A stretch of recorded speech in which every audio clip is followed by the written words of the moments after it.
حجاج بن یوسف ثقفی نامی ایک شخص عراق کا گورنر تھا۔ آپ اسے محمد بن قاسم کے چچا یا سسر کی نسبت سے بھی جانتے اور ایک ظالم و جابر حکمران کے حوالے سے بھی یہی وہ شخص تھا جس نے حضرت عبداللہ بن زبیر کو بے دردی سے قتل کرنے کے بعد ان کی لاش کو 3 دن تک سولی پر لٹکائے رکھا، جبکہ اسی جنگ میں حجاج بن یوسف نے خانہ کعبہ پر سنگ باری کی اور عمارت کو نقصان پہنچایا۔ اس کے علاوہ ہزاروں معصوم لوگوں کو سخت ترین سزائیں دینا اور صحابہ کرام کی بے حرمتی کرنا اس کا سنگین ترین جرم تھا۔ حجاج کی موت کے بعد جب قیدیوں کو شمار کیا گیا تو ان میں 1,20,000 مرد اور 20,000 عورتیں تھیں۔ ان میں 4,000 ایسی عورتیں تھیں جن کے جسم پر لباس نہیں تھا اور یہ قیدی ایک ہی 4 دیواری میں قید تھے۔ قید خانہ کی چھت نہیں تھی۔ جب کوئی قیدی گرمی سے بچنے کے لیے اپنے ہاتھ سے اپنے چہرے کا سایہ بناتا تو زندان کے سپاہی اس کو پتھر مارتے۔ انہیں جو کی روٹی میں ریت ملا کر کھانا دیا جاتا اور پینے کے لیے انہیں کڑوا پانی دیا جاتا۔ حجاج بے گناہ افراد اور بالخصوص سادات کے خون بہانے کو اعزاز سمجھتا تھا۔ ملعون کو ہمیشہ اس بات کا دکھ رہتا تھا کہ وہ کربلا میں موجود نہ تھا، ورنہ وہ شمر سے بڑھ کر ظلم کرتا۔ حجاج نے کوفہ اور بصرہ کے درمیان شہر واسط کی بنیاد رکھی، جہاں وہ 9 ماہ سے زیادہ قیام نہ کر سکا اور 53 سال کی عمر میں انتقال کر گیا۔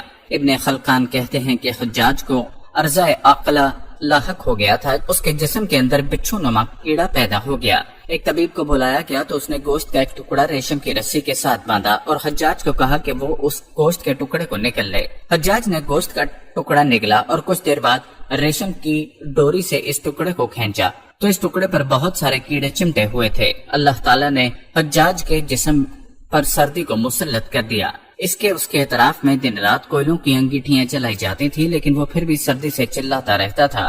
اس نے حسن بصری سے اپنے درد و علم کی شکایت کی تو انہوں نے کہا، میں تجھے بے گناہ افراد اور بالخصوص سادات کے قتل پر بارہا منع کیا، لیکن تو باز نہ آیا۔ آج تو اسی کا خمیازہ بھگت رہا ہے۔ حجاج نے کہا، میں خدا سے دعا نہیں کرتا کہ وہ مجھے دوزخ سے آزاد فرمائے، بس میری اتنی سی دعا ہے کہ جلدی سے میری روح قبض کر لے تاکہ میں دنیا کے درد و علم سے چھٹکارا حاصل کر سکوں۔ قاضی نور اللہ شستری مجالس المومنین میں کہتے ہیں کہ موت کے وقت حجاج رونے لگا۔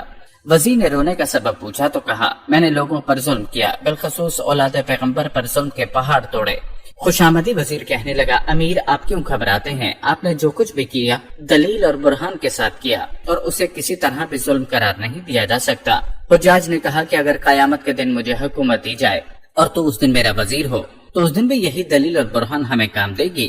سنو، میں بخوبی جانتا ہوں میری موت کا وقت آ چکا ہے اور دوزخ میرا انتظار کر رہی ہے۔ خدا نے چاہا تو دوزخ میں تیری اور میری جوڑی قائم رہے گی۔ حجاج نامی اس شخص کے کرتوت جس قدر سیاہ تھے، اسی قدر اس کی موت بھی نہایت عبرتناک تھی۔ موت کے وقت اس کے جسم میں کیڑے پڑ گئے جو اسے ایک پل چین نہ لینے دیتے۔ اس کے ساتھ ساتھ اس کے جسم پر شدید سردی مسلط کر دی گئی۔ کئی انگیٹھیاں حجاج کے جسم پر ایسے مس کر کے رکھ دی جاتی کہ اس کی جلد جھلس جاتی لیکن سردی ختم نہ ہوتی۔ یہ تو تھی موت کی سختیاں، لیکن حجاج کی زندگی میں ایک واقعہ ایسا بھی ہوا جس نے اسے غرور و تکبر کے پتلے کو زمین پر دے مارا۔ اس زمانے میں نعمان نامی ایک شخص کی انتہائی حسین و جمیل بیٹی تھی۔ اس لڑکی کا نام ہندا تھا۔ دوستو، وہ ہندا نہیں جو سید الشہداء حضرت حمزہ کی شہادت اور پھر آپ کے جسم مبارک کی بے حرمتی میں ملوث رہی۔ یہاں جس ہندا کی بات ہو رہی ہے وہ ایک غریب لڑکی لیکن اپنے حسن و جمال میں بے مثال تھی۔ کہا جاتا تھا کہ پورے ملک عرب میں اس جیسی خوبصورت عورت نہ تھی۔ حجاج نے جب اس لڑکی کی شہرت سنی تو اس کے دل میں اسے دیکھنے کا اشتیاق پیدا ہوا۔ اپنے کارندوں کی مدد سے ہندا سے ملاقات کی صورت پیدا کر لی۔ جب حجاج کی نظر ہندا کے چہرے پر پڑی تو وہ پہلی ہی نظر میں اس کا عاشق ہو گیا۔ جہاں دیکھتا اسے اپنی محبوبہ ہندا کا چہرہ نظر آتا۔ چنانچہ حجاج نے ہندا کو حاصل کرنے کی کوششیں شروع کر دی۔ جلد ہی 2 لاکھ درہم کے عوض ان دونوں کا نکاح ہو گیا اور ہندا حجاج کے محل میں آ گئی۔ شروعات میں حجاج ہندا پر جان نچھاور کرتا اور ہر طرح سے اس کی آسائش کا خیال رکھتا۔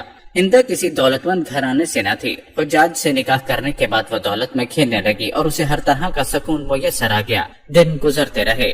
رفتہ رفتہ حجاج کا غصہ، دل مزاجی اور ظالمانہ خصلت اس کی محبت پر غالب آ گئی۔ اب وہ ہندا سے بھی اس طرح پیش آنے لگا جیسے دوسرے لوگوں سے سلوک روا رکھتا۔ حجاج کے اس رویے سے ہندا رنجیدہ رہنے لگی۔ آہستہ آہستہ اس کے دل سے حجاج کی محبت ختم ہونے لگی اور وہ حجاج کو اپنے لیے ایک مصیبت خیال کرنے لگی۔ ادھر حجاج اسے ہر وقت رنجیدہ دیکھ کر اور زیادہ سختی سے پیش آنے لگا۔ جب حجاج کا دل ہندا سے بالکل اکتا چکا تو اس نے انتہائی ذلت کے ساتھ عبداللہ بن طاہر کے ذریعے 2 لاکھ درہم ہندا کے پاس بھیجے اور کہلا بھیجا، میں نے تجھے طلاق دی، تیرے مہر کے 2 لاکھ درہم تجھے بھجوا رہا ہوں، اب جہاں تیرا جی چاہے چلی جا۔ ہندا نامی یہ عورت صرف اپنے حسن و جمال میں بے مثل نہ تھی بلکہ اپنی سیرت، فصاحت و بلاغت اور غیرت و حمیت کے لحاظ سے بہت اونچی تھی۔ جب اس نے عبداللہ بن طاہر کی زبانی یہ پیغام سنا تو فوراً بول اٹھی، اے قاصد تیری زبان مبارک ہو، تو نے مجھے بڑی جاں خوشخبری سنائی۔ میری خوش قسمتی اس سے زیادہ کیا ہو سکتی ہے کہ میں ایک بد مزاج اور خونخوار انسان کی قید سے رہا پا گئی۔ یہ 2 لاکھ درہم جو اس نے میرے لیے بھیجے ہیں، اس خوشخبری سنانے کے عوض میں تجھے بخشتی ہوں کہ میری طرف سے تیرا انعام ہے۔ طلاق کے بعد ہندا اس محل کو چھوڑ کر اپنے عام سے گھر چلی گئی۔ قسمت کا کرنا ایسا ہوا کہ کچھ دن بعد خلیفہ عبد الملک بن مروان نے اسے نکاح کا پیغام بھیجا، جس پر ہندا نے انکار کر دیا۔ جب خلیفہ کی طرف سے بہت زیادہ اصرار ہونے لگا تو بالآخر وہ رضامند تو ہو گئی، لیکن ساتھ ہی ایک شرط بھی پیش کی، ہمارا نکاح اس صورت میں ہو سکتا ہے جب میں اپنے مکان سے جس محل میں سوار ہو کر آپ کے محل تک آؤں، اس کا ساربان حجاج بن یوسف ہو۔ جو شخص اونٹ کی رسی پکڑ کر چلتا ہے اسے ساربان کہا جاتا ہے۔ خلیفہ نے یہ شرط منظور کر لی اور اسی خط کی پچھلی جانب لکھ بھیجا، حجاج حاکم کوفہ اس حکم کی تعمیل کرے۔ حجاج نے جب یہ رکا پڑا تو وہ تم بخود رہ گیا، مگر اس کی کیا مجال تھی جو خلیفہ کے حکم سے سرتابی کرتا۔ ناچار وہاں سے روانہ ہو کر ہندا کے مقام پر آیا۔ ہندا اور اس کی سہیلیاں جب اپنے اپنے محل میں تھیں تو حجاج اپنی پوری پوشاک کے ساتھ محل کے قریب آیا اور سربانوں کی طرح پاک بہرانہ اونٹ کی مہار پکڑ کر پیدل چلنے لگا۔ ہندا کے ملازم اور اس کی سہیلیاں تمام راستہ اسے چھیڑتے رہے مگر وہ خاموش چلا جا رہا تھا۔ جب شاہی محل قریب آیا تو ہندا نے اپنی سواری پر اسے ایک سونے کا سکہ قصدن پھینک دیا۔ ساتھ ہی حجاج کو آواز دی، اے ساربان، ہمارا ایک چاندی کا سکہ زمین پر گر گیا ہے، اسے اٹھا کر دو۔ حجاج نے مہار روک لی اور سکہ اٹھایا تو چاندی کا نہیں سونے کا تھا۔ بولا، حضور یہاں چاندی نہیں سونے کا سکہ ہے۔ ہندا نے اس کے ہاتھ سے وہ سکہ لیا اور اپنی سہیلی سے کہنے لگی، یہ میری قسمت ہے کہ میرے ہاتھ سے چاندی کا سکہ گرا، لیکن بعد میں وہی سکہ سونے کا بن گیا۔ حجاج یہ بات سن کر بہت خفیف ہوا مگر خلیفہ کی بیوی کے سامنے تم مارنے کی جرات نہ کر سکا۔ کہتے ہیں کہ ایک عورت سے ذلیل ہونے کا دکھ حجاج بن یوسف کو اس کی ساری زندگی ستاتا رہا۔ ہماری دعا ہے کہ اللہ تعالی ہمیں ظلم سے بچائے اور لوگوں کے ساتھ حسن سلوک سے معاملہ کرنے کی توفیق عطا فرمائے۔ آمین ثم آمین۔